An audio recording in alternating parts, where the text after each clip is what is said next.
లావాదేవీలతో విదేశీ సంస్థలు లాభపడుతున్నాయన్న మాట వాస్తవమేనని నిపుణులు అంటున్నారు.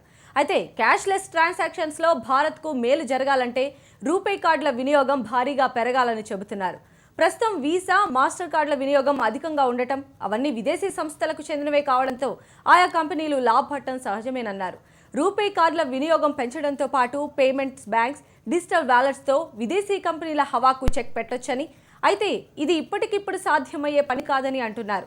రూపే కార్డులు, పేమెంట్ బ్యాంక్స్, డిజిటల్ వ్యాలెట్స్ వినియోగం పెరిగితే సర్వీస్ లేదా ఎక్స్ట్రా ఛార్జ్ లేకుండా చేయొచ్చని ఆర్థిక నిపుణులు అంటున్నారు.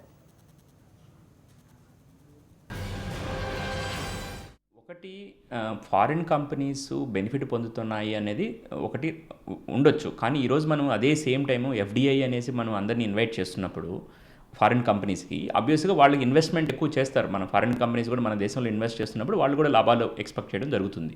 సో ఒక పర్టికులర్గా ఈ వీసా, మాస్టర్ కార్డు అనే కాన్సెప్ట్ కానీ తీసుకుంటే, ఏదైతే ప్రతి ఒక్క కార్డు, వీసా కార్డు కానీ మాస్టర్ కార్డు కానీ జరిగినప్పుడు ఒక ట్రాన్సాక్షన్ వాళ్ళకు ఒక అంత కమిషన్ వెళ్తుంది. అది వాస్తవమే. కానీ ఇప్పుడు జరుగుతున్న యూపీఐ, మన ఏదైతే యూనిఫైడ్ పేమెంట్ ఇంటర్ఫేస్ ఏదైతే కొత్తగా గవర్నమెంట్ తీసుకొచ్చారో, దానివల్ల ఏదైతే ట్రాన్సాక్షన్ జరుగుతుందో వాళ్ళకి ఏమీ బెనిఫిట్ పొందదు మాస్టర్ కార్డు కానీ వీసా కార్డుకి. ఎందుకంటే ఇది బ్యాంక్ టు బ్యాంక్ ట్రాన్స్ఫర్ జరుగుతుంది కాబట్టి వాళ్ళకి ఆ బెనిఫిట్ జరగదు.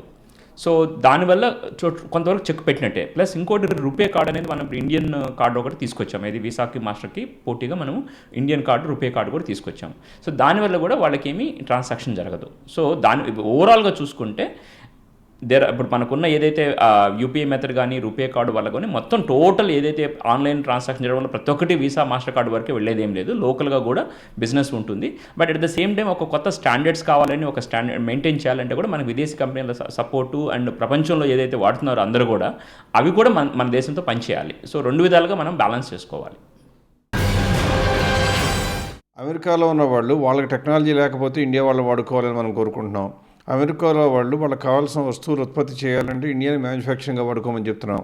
అంటే వాళ్ళ దగ్గర ఉన్నటువంటి డబ్బుల్ని మనకు ఆదాయంగా తెచ్చుకుందామని కోరుకుంటున్నాం. మన దగ్గర లేని టెక్నాలజీని, మన దగ్గర లేనటువంటి అడ్వాన్స్డ్ టెక్నాలజీస్ని వేరే వాళ్ళది వాడుకుంటే వాళ్ళకి మాత్రం లాభం రాకూడదు అనుకోవటం ఎప్పుడు కూడా వ్యాపార వర్గాల్లో ఆలోచించినట్లయితే అది తప్పు ఆలోచన. కాబట్టి చేయకూడదు. రెండవది, మనం ఎంతసేపు ఏం ఆలోచిస్తున్నామో మీరు చెప్పిన ప్రశ్న ప్రకారం చూస్తే వాళ్ళకు వచ్చిన లాభం ఎంత అని చూస్తున్నామే. కానీ ఒకవేళ కనుక వాళ్ళకి 8,600 కోట్లు రావాలి అంటే దాదాపుగా కనీసం ఎంత తక్కువ వేసినా కానీ దాదాపుగా 80 లక్షల కోట్లు ట్రాన్సాక్షన్స్ ఎక్కువ జరిగితే కానీ వాళ్ళకి అంత లాభం రాదు.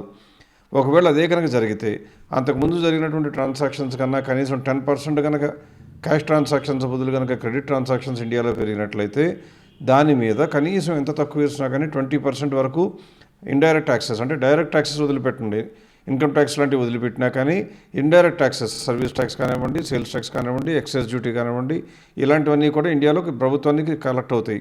అంటే ప్రభుత్వానికి ఎంతో ఎన్ని రెట్లు లాభం వచ్చినట్లు, వాళ్ళకి 8,000 కోట్లు కనుక వస్తే కనీసం ఎంత తక్కువ వేసినా కానీ 50,000 కోట్లు ప్రభుత్వానికి అదనంగా ఆదాయం వస్తుంది.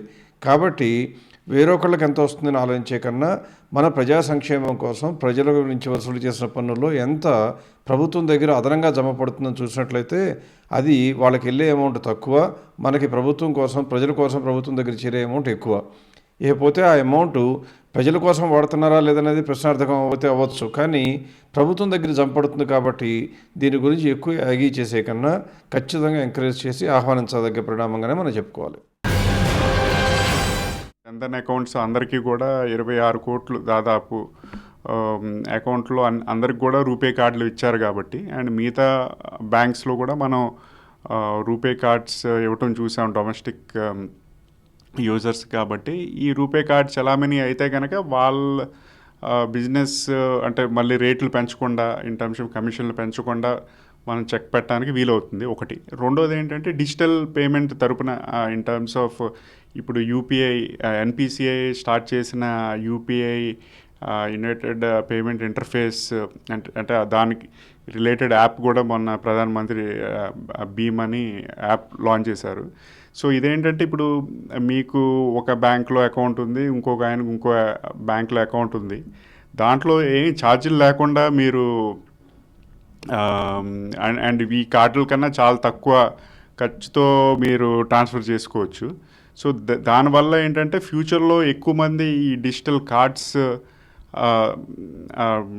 డిజిటల్ పేమెంట్స్లోకి వెళ్ళినప్పుడు కార్డ్స్ బదులు ఈ మొబైల్ బ్యాంకింగ్ కానివ్వండి, ఈ యూపీఐ రిలేటెడ్ యాప్స్ ద్వారా కానివ్వండి చేసుకుంటే ఛార్జీలు ఆల్మోస్ట్ ఇన్ టర్మ్స్ ఆఫ్ ఇప్పుడు పే చేసేదానికన్నా చాలా తక్కువ అవుతుంది. కొన్ని కేసెస్లో ఛార్జీలు లేకుండా కూడా ఈ ట్రాన్సాక్షన్ లావాదేవీలు చేసుకోవచ్చు.